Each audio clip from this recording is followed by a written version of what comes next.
Hi, I'm E.D. Lewis and welcome back to my channel, and this is the second tag for today. Now, I'm actually filming it first. I know, that sounds weird, but anyway. So this is the tag video I meant to have up last Wednesday. Well, I was feeling a little under the weather. I'm feeling a little bit better now. Who knows, hopefully I'll be feeling even better by the time this video goes up, because I'm filming this over the weekend, and it's still old school April, which was my intention for this video. But yeah, I guess it won't be old school April when it goes up now. But anyway, so what is today's second tag? And it is the Girl Scout Cookie Book tag, created by a web of stories. And I was originally tagged by my friend The Seeker of Nim, and then shortly after she posted her video, Cliff at Cliff Stark Gems also tagged me, so thank you Nim and thank you Cliff. Alright, so there are 8 prompts to this one. And I don't really have any prepared answers. Maybe one. I think I have one. So we're going to see how this goes. Alright, prompt number 1. Trefoils, or Trefoils. I'm not really sure how to pronounce that. It's a Girl Scout cookie I've never had. I've only had a couple different ones, to be honest. A classic novel you love. Now, to be honest, I may technically be borrowing this from Nim, because I think this is what her answer was, and I completely agree. It is Jane Eyre.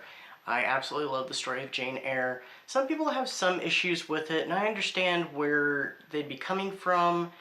It's because of a more modern stance on why the character is so strong versus the decision she makes, but for the time period, those were earmarks of a very strong feminist view.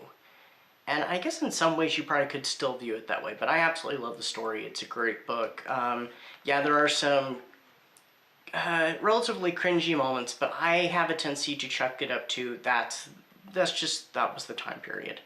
But yes, Jane Eyre, 100%. Sorry.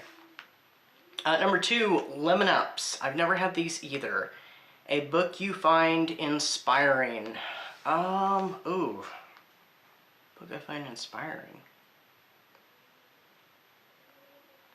I'm trying to think back over some books. Maybe some recent books I've read? I don't know.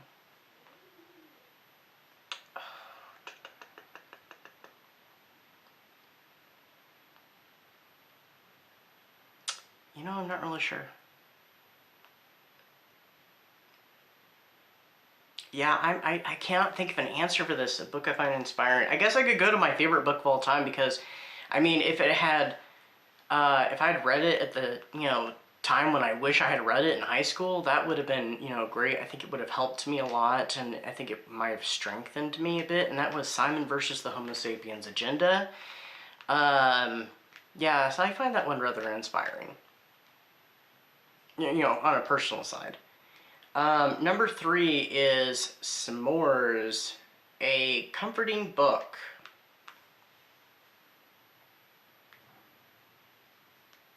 I can't really think of any books that are really comforting to me. Hey, I mostly read horror stuff, so I mean, and some romance. Generally it's of the gothic variety or the smutty variety, but still, some comforting books.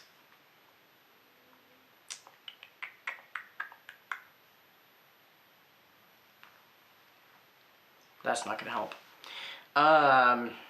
Hey, by the way, the return to the bucket hat.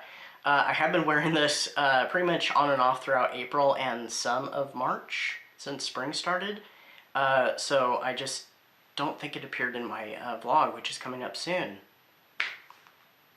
That distraction did not help me. Here, I'm gonna go ahead and go with the answer for the previous one, which was Simon versus the Homo sapiens Agenda. I mean, that is a quite comforting book. I've read it twice. I'll probably read it again. I just, I absolutely love that book. Number 4 is Adventurefuls. Again, this is another one I've never had before. An adventurous book.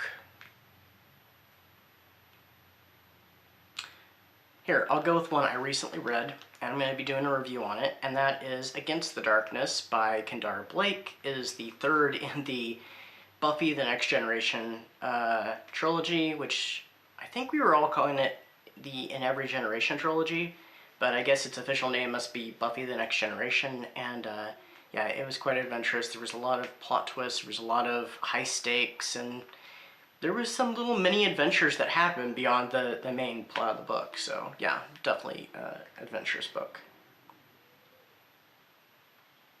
Number 5 is Samoas. Again, I have never had these. A book that blends 2 or more genres. Oh, I should be able to think of something for this. I just gotta pick out which one I want.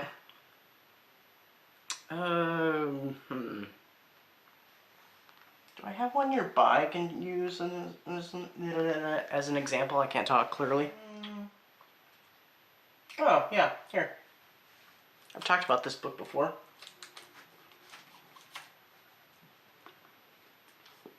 Mina and the Undead by Amy McCaw. It blends a couple genres. It blends horror with mystery and some romance in there as well. So, I mean, it blends, you know, at least 3 different genres. There's probably another one in there too. But, yeah, great book. If you have not read these books, do check out this. And the entire series is now available. So, sorry, a little bit of a shameless plug of a fellow booktubers book series. Alright, number 6 is Do-Si-Do. Either a book you love that everyone seems to hate, or a book you hate that everyone seems to love. Okay, well, I'm not sure what my feelings are about this one. I know I've talked about this one in the past, but it's been a while. I need to revisit it sometime, because I might change my mind on it, and, at least this was my stance in high school, and until I revisit it, it's going to remain my stance, but I'm willing to change my mind, and that is J.D. Salinger's book, The Catcher in the Rye. Everybody seems to love that book. I do not, but like I said, my thoughts might change. It's just, the book didn't really have much of a solid plot, and, I mean, I think I've grown since then, liking some books that don't have much of plot, because, I mean, there are some Anne Rice books that don't have much plot. I would still argue that some of those books that they say have no plot do have a plot. It's just a much looser plot. Like, the story might be, you know, the life story. The plot is the life story of the main character, the vampire, and to me that is a plot, but, you know, maybe not to everybody else. But I'm going to go with The Catcher in the Rye. Number 7 is Thin Mint. One of your all-time favorite books. Well, I said my all-time favorite book. I said another one of my favorite books. I mean, I've talked about Interview with the Vampire a lot. It's a favorite book of mine. I love that book. I also really like, I like pretty much all the first 4 books in the Vampire Chronicles, but I feel like this one stands out more so, and I've talked about it a few different times, so that is The Tale of the Body Thief. I really like that one. But then again, another really big favorite of mine is The Witching Hour. So, I mean, look, there's a whole bunch. I mean, you can pick and choose whatever out of those you like. Plus, I've already mentioned my favorite book. I mean, I could throw in there even some of my all-time favorite Dracula books, which, of course, would be Frida Warrington's Dracula the Undead, J.D. Barker and Dacre Stoker's Dracul, D.S. Crow's I, Dracula. Those are all, you know, all-time favorite books right there. And I know I have more, like Rebecca by Daphne du Maurier. So, yeah, I don't know. So, any of those. So, pick and choose whichever of those you'd rather be my answer. And I know there's more. Alright, number 7, Tagalongs. Now, when I was a kid, I did not know these cookies by Tagalongs, which, by the way, Thin Mints I have had. I knew them by a different name, and that was peanut butter patties. So I didn't even know they were called Tagalongs until like a few years or so ago. But to me, they're still going to be peanut butter patties. And this is Tags and fellow booktubers. So I'm going to go ahead and tag M at Dark Violet Dreams, Chris Reviews, and I know I had somebody else in mind, and now I'm drawing a blank. Oh, Mindy from Mindy's Book Journey. Sorry about that. There's a bunch of waiting in there where I was trying to think, so I had to go back into my subscriptions, like, who was I gonna tag? And I'm like, bingo!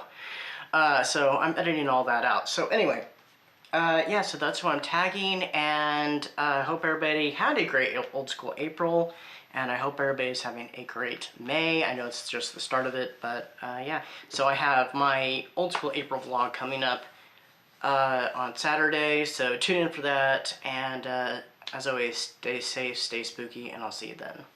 Bye-bye.